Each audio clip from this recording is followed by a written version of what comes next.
So I'm going to stand in the middle and with my phone pretend like to be this. texting.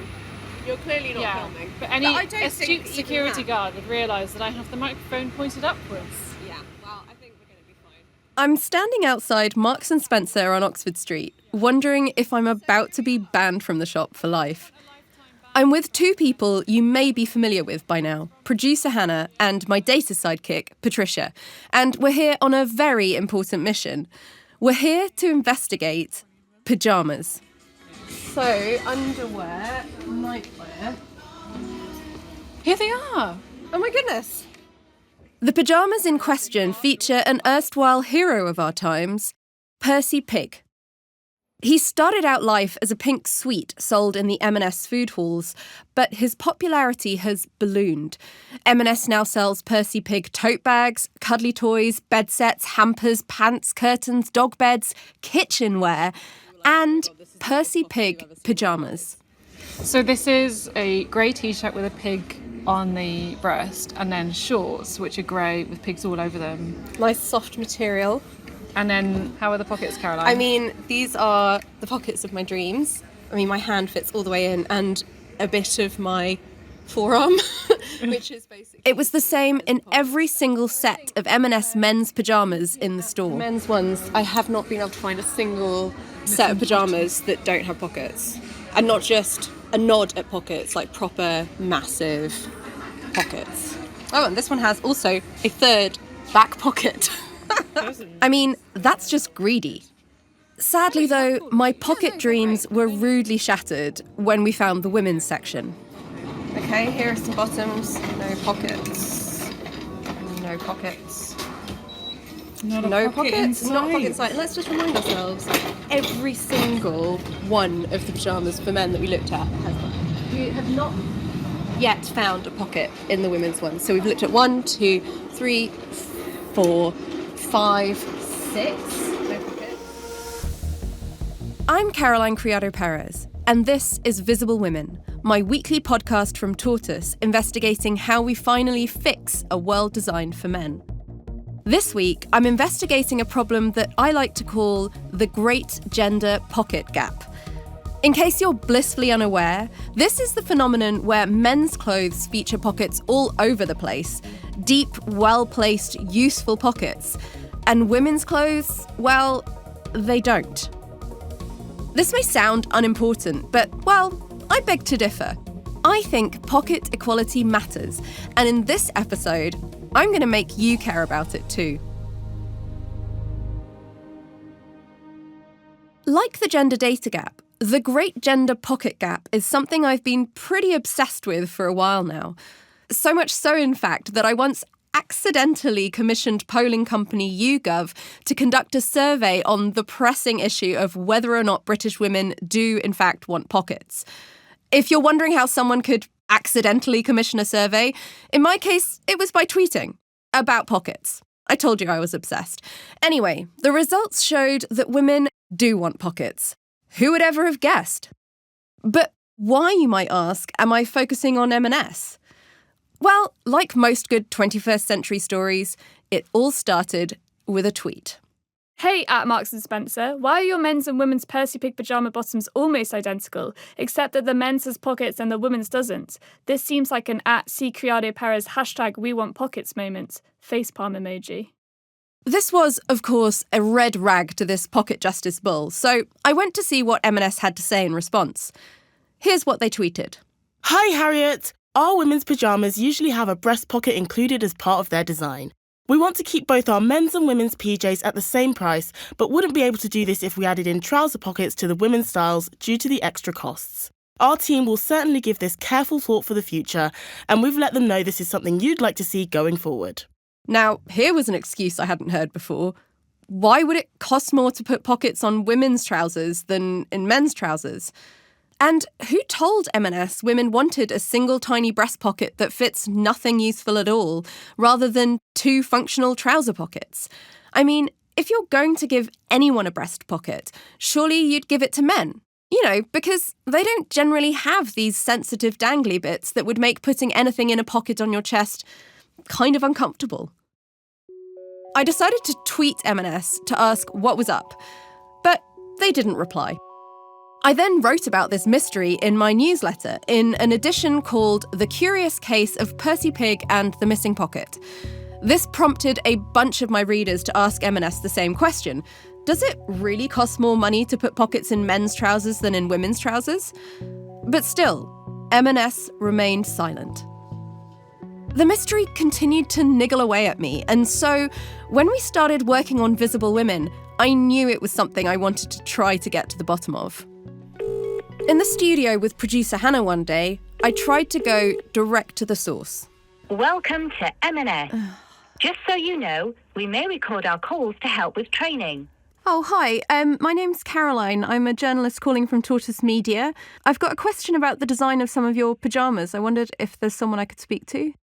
The lovely press officer at M&S asked us to send her an email, so we carefully worked up some questions. How can they claim that it's more expensive? Why would it be more pockets expensive? Yeah, so the question that we have is, I think we have a few questions.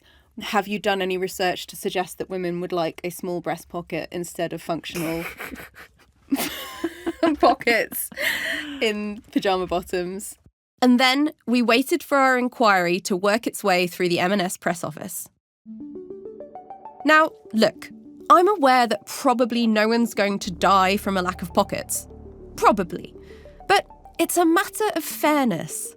Women pay as much for their clothes as men do. In fact, they often pay more. So why should we have to put up with less functionality? It also says a lot about how women are viewed by society, like all that matters to her is how her clothes look, not whether they're in any way practical. And especially since the advent of phones, which we carry everywhere with us, even around the house, not having pockets is just really incredibly annoying.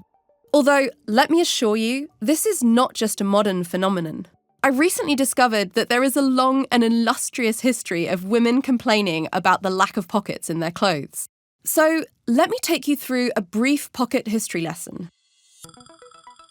The American suffragist Elizabeth Cady Stanton, who seems to have been almost as obsessed with pockets as I am, wrote a series of articles on the great gender pocket gap, starting in 1895 with an essay entitled The Pocket Problem. In 1914, the American novelist Charlotte Perkins Gilman, of the Yellow Wallpaper fame, wrote a short story about a woman who suddenly turned into her husband and discovers the joy of pockets. Of course, she had known they were there, had counted them, made fun of them, even envied them, but she never had dreamed of how it felt to have pockets. Charlotte, I am really feeling you right now. Over in the UK at around the same time, fashion industry mag, The Draper's Record, carried a series of articles about the need to insert really useful pockets into women's dress, calling it a crass absurdity to pretend that this want is solved by a bag which has in turn to be carried in the hand. You tell them, Draper's Record. I have to hold up my hands here to tell you that this is not all my own carefully curated pocket research. I discovered these pocket-themed gripes from history in my new absolute favourite book, which is called, appropriately enough, The Pocket, A Hidden History of Women's Lives. This wonder of a publication has a photo of a giant pocket on the cover. Naturally, I bought it immediately, and obviously, I had to speak to the authors. What do you think when you come across clothes for women that don't have pockets in them? What do you think? I don't buy them. Good. This woman after my own heart is Ariane Feneto, one of the authors of my beloved Pocket Bible. She's so into pockets that she and her co-author Barbara Berman, who Ariane refers to as the Queen of Pockets, created a database of 400 pockets from history. Extant pockets that survive in British collections, in private collections and in museum collections. Some big, like the V&A, but also some very local, small museums. And how did you first become interested in pockets? Well, I was doing my PhD on privacy and material culture. And during a museum visit at the V&A, the curator there showed me this really nice indoors jacket that came with matching pockets. And she said, oh, yeah, there's these pockets. And I was like, what? This is what 18th century pockets looked like. I had no idea, obviously, like most people. that, pockets have not always been the way we know pockets to be, that they were separate accessories, that they could be decorated, that they were often handmade by women for their own use. We call them tie-on pockets to kind of visualize what they looked like and how they functioned. That is, as separate accessories that you tied around your waist, under your skirt. And these pockets were massive. We have a pair of gigantic pockets in the sort of database we assembled. The biggest pocket is about 60 centimeters deep. So you can imagine that is very much different to the type of pockets we are used to in our contemporary clothes, which, at best will fit, if we have pockets at all, obviously, will fit maybe half of your phone, half of your hand. Meanwhile, women's tie-on pockets in the 18th century were so big, they needed their own organisation system. So there's a practice of what we call the nesting possessions within other possessions within the pocket. Often, for instance, they had two pockets, and this was also a way of organising contents in between the two pockets. As for what kind of possessions women tended to carry in their pockets, Ariane and her co-author traced women's pockets through Old Bailey court cases and adverts appealing for the return of lost or stolen pockets. One ad, for a pair of pockets stolen by a highway robber in 1754, revealed their contents to contain, among other things, a small round tortoiseshell snuff box, a London almanac, an ivory-carved toothpick case, a silver sliding pencil, a white cornelian seal, a tortoiseshell comb in a case, a silver thimble and bodkin, a bunch of keys, a red leather pocketbook, a green knit purse, a crown piece of William and Mary, 5 shillings, and 2 glass smelling bottles. 2 smelling bottles?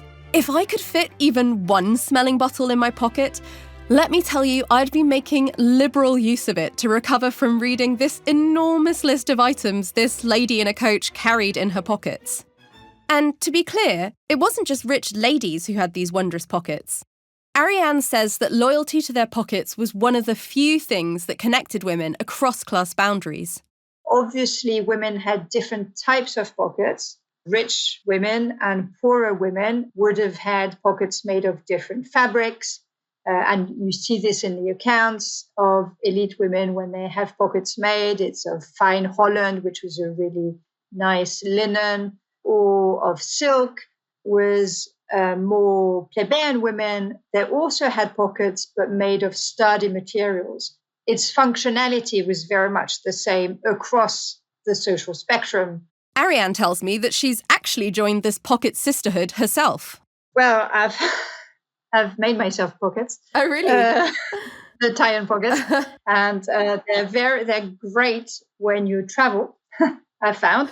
Going through airport security, for instance, although it does raise an eyebrow from the security guard, like, what are these? When you put them in the X-ray tray.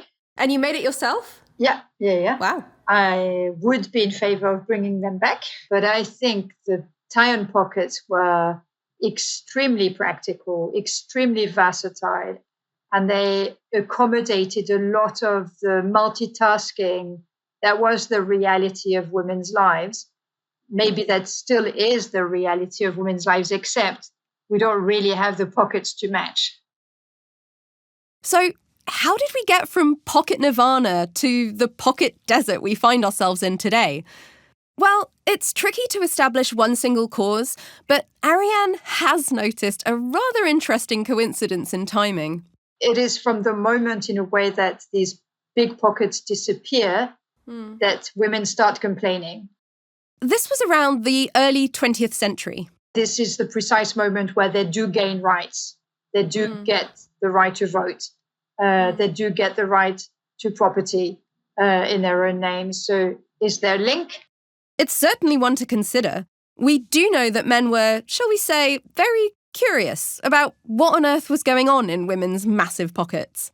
Pockets are slightly worrying because they represent a space that is under the control of women at a time when women are not supposed to have access to possession or property. Obviously, women did have a level of possession, but legally they were not regarded as legal entities if they were married until late in the 19th century.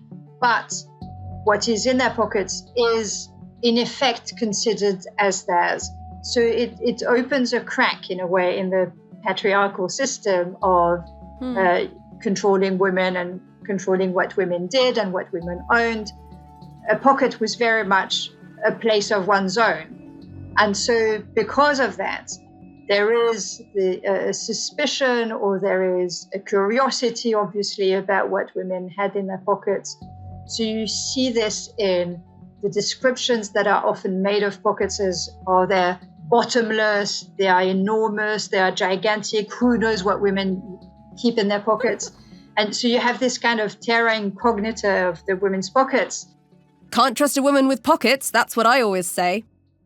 Ariane explains that pockets also became associated with the suffrage movement. And, well, the men really didn't like that.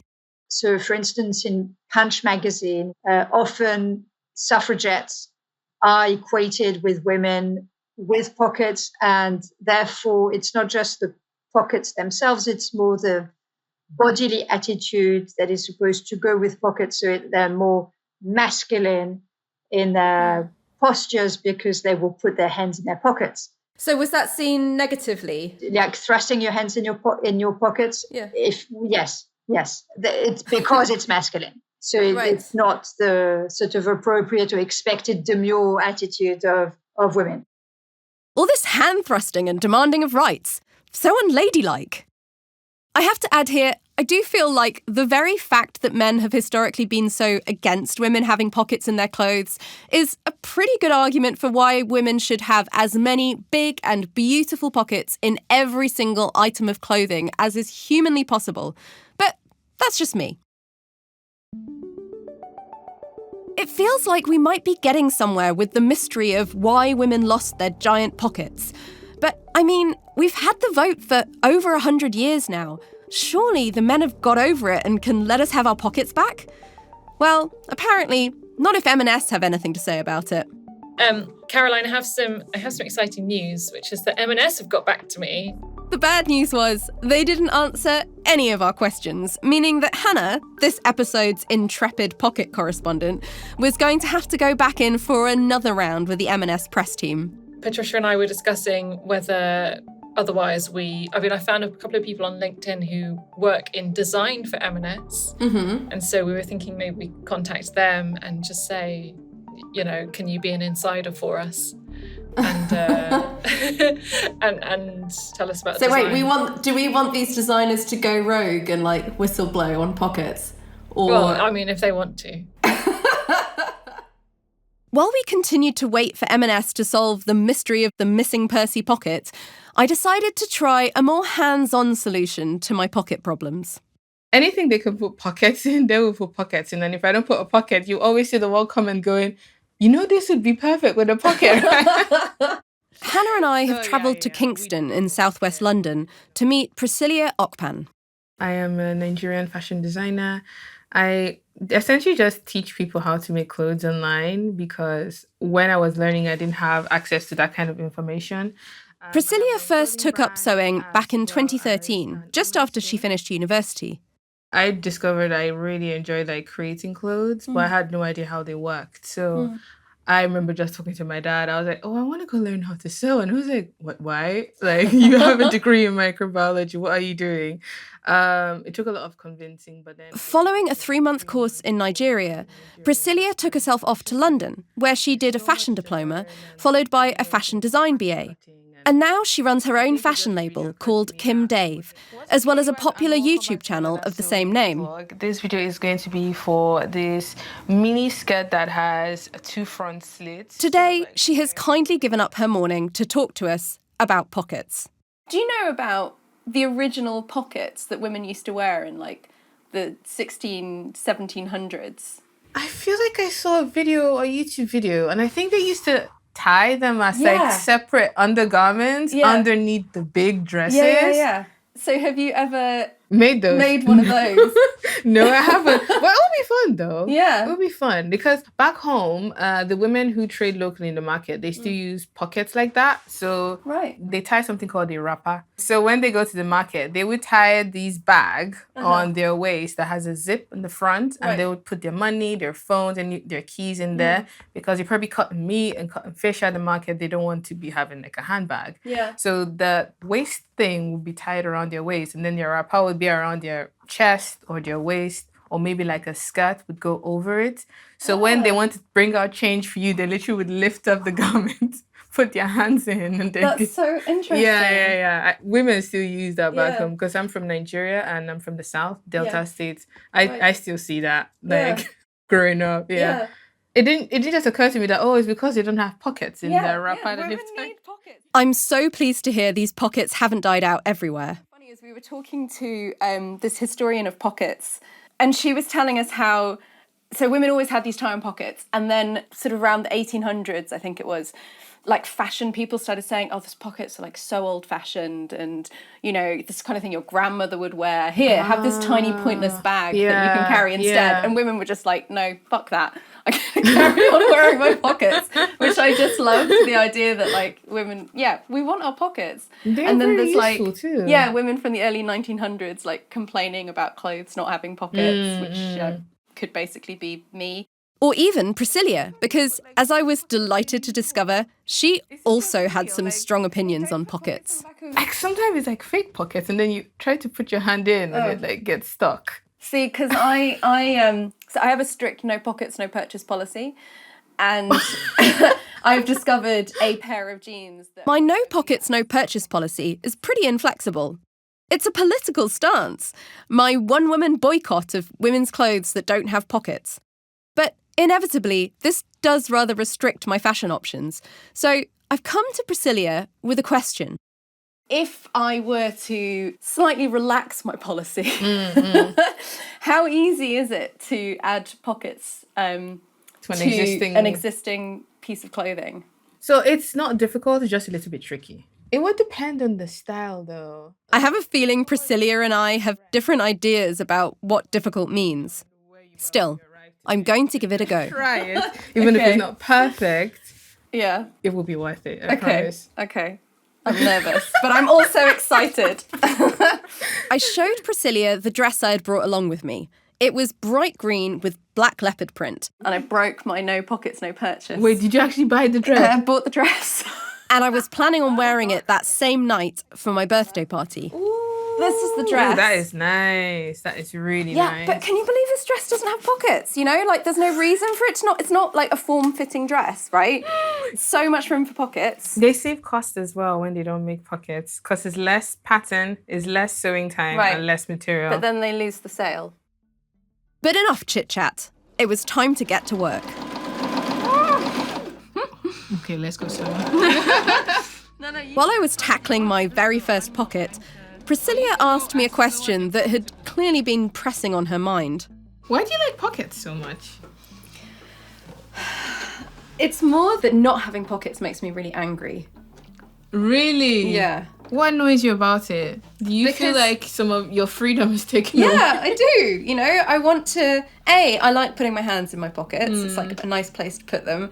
But also, I don't like having to carry a bag everywhere. Just much freer being able to put things in your pockets. Yeah. And there's just no reason to not have them. So I just feel like... And like, men get pockets. They get proper pockets. So, like, it's just... It's not fair. Like, it's a question of fairness. Got you. I think I was just, I'm just amazed by how it made you angry. I was like, give Caroline her pockets, please. Yeah, exactly. It's for everyone's good. Exactly. But like, if I go for a run especially, like I refuse to buy leggings without pockets. Yeah, those are... So there are some brands that you can buy and they have enough pockets. And then there are some brands and they give you one pocket.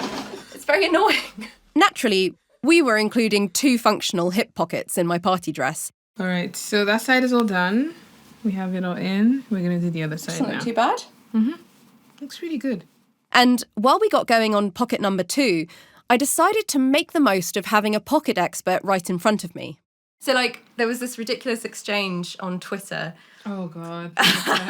I wanted to ask Priscilla what she thought about my Percy Pig pocket problems. And the men's ones had pockets in the trousers, and the women's didn't. What? Yeah, and they said, well, the women's have this nice little tiny pocket on the boob, and we don't put pockets in the women's trousers because we want to keep them the same price as the men's trousers, and if we put pockets in, it would cost more. And I was just what? Why does it cost more to put pockets in the women's than the men's? It's the same sewing process. Wait, did the women's one have like an extra collar? No, it's the same, it's just the same trousers. So actually, that's a good question. Is there any reason that it would cost more to put pockets in women's? No, it's the same steps. If you're saying it's the same design, it's the same steps. I'm going to find them. The mystery continued. In the meantime, we'd finished adding the pockets to my party dress. Oh my God, they are enormous. I've never seen someone so excited to have a pocket. They're so great. And this is such a great dress now, and I'll wear it all the time. Yeah. And if it didn't have pockets, I'd never wear it. How do you feel? I feel really fucking happy to have pockets in my dress. Was it worth it? I feel comfortable because I've got my hands in my pockets. Yeah, that's how I feel. That's good. It was definitely worth it. I'm not gonna lie, putting my hands in pockets I had sewn myself with those self-same hands was pretty cool. I will be forever grateful to Priscilla for opening up a whole world of pocket possibilities for me. I may even add some pockets to my clothes on my own. But I still feel like this is a lot of effort and time men don't have to go to just to have basic functionality in their clothes.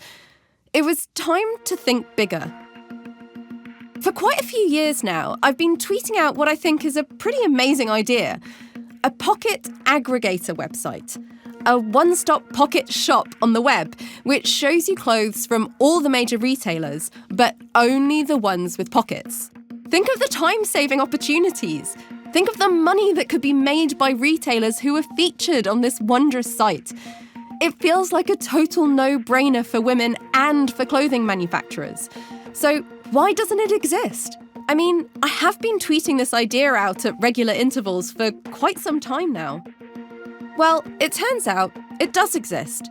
In fact, there is more than one website designed by women who have had the same idea as me, but who obviously have more technical know-how. But they don't quite hit the spot for me. None of them include every retailer or even most of the big brands. I think the problem is that it's actually really complicated to do this well, unless you have a staff of hundreds or some kind of billionaire pocket investor. Like, what we need is a really rich woman, a really rich female philanthropist, and Jeff Bezos' ex. Oh, she's come into a small amount of cash, hasn't she? She has, and I'm sure she has experienced the pocket travesty. What's her name? Mackenzie something? Mackenzie Scott. Patricia, I think you should get in touch with Mackenzie Scott, formerly Bezos, and ask her if she wants to fund. That's step one. Would you like to fund our pocket algorithm aggregator? Wait, have I missed a step? Is she ever spoken about pockets, or is it just because she's a woman? She's rich. She's a woman. Okay. She's a woman and she's rich. That's my thinking. We did genuinely consider contacting Mackenzie to the extent of finding an email address and starting to draft an email. But then we were like, maybe a pocket aggregator is something that should be funded by the industry, rather than a philanthropist who could be solving world hunger. Instead, Hannah and Patricia decided to speak to Michael Kowalski, resident web expert at Tortoise Media, about the logistics of making this pocket website of our dreams. But we'd like sort of to talk to you about a reality check about how possible that is. Well, in some ways you think it wouldn't be too hard, that you just scrape all the web pages and look for, is there the word pocket in the description or something like that? But I did a little bit of very cursory hunting around on websites, and it looks as though most of them don't consider that it's important enough to even mention. You know, that I found a number of, dresses or pantsuits or whatever that clearly had pockets in the picture, but they hadn't bothered to mention that in the description. This widespread lack of pocket transparency makes the job much harder, explained Michael, because the only other solution is training a machine learning algorithm to identify pockets from pictures. and that would be pretty expensive. So Hannah, Patricia and I got on a call and brainstormed some other options. So 2 things. First of all, to go to a huge retailer and challenge them to have pocket transparency. Like, we want pocket transparency, have a pocket filter on your website. I don't know why all websites don't do that. I will flag that Bowden does that.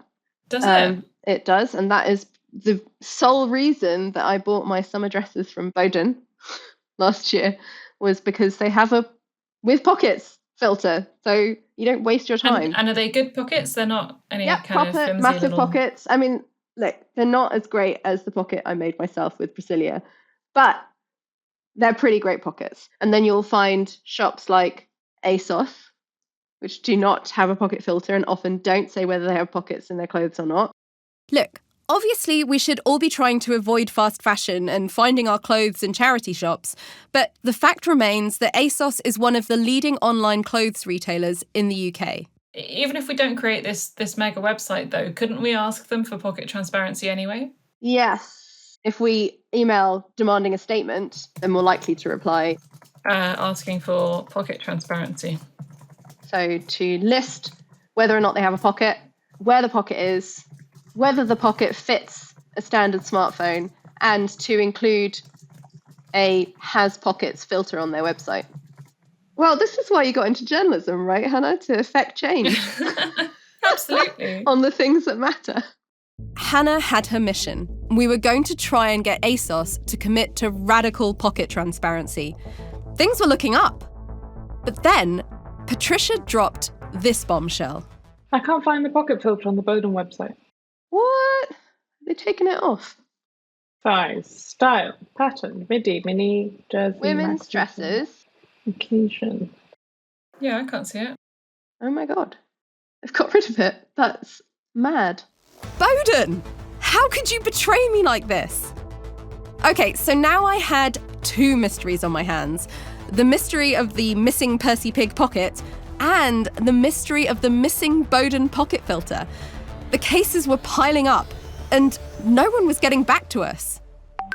Hello, I've just realised M&S said they'd get back to me yesterday about the Percy Pig pyjamas and they haven't, so I've just sent a We had better luck with Bowden, who did reply pretty quickly. Leo from Bowden has just replied to me. Would you like to hear what he says about Go on, how has he defended this? Yeah, their pocket backtracking. So he says, "Hi Caroline, thanks for getting in touch. I am keeping well." He's got a little happy face. Bowden's commitment to pockets remains stronger than ever. So much so that it's now safe to assume our dresses have pockets and there is no need for the filter. However, if you prefer, it is still possible to retrieve garments with pockets using the search function on our website. Best wishes, Leo.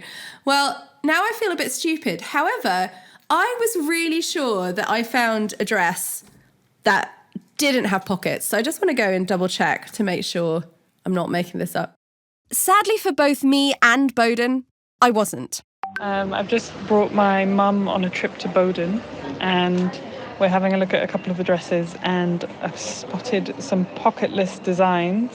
Mum, look, this doesn't have any pockets, does it? No, I think it's got to. I actually found quite a number of dresses without pockets on the Bowden website.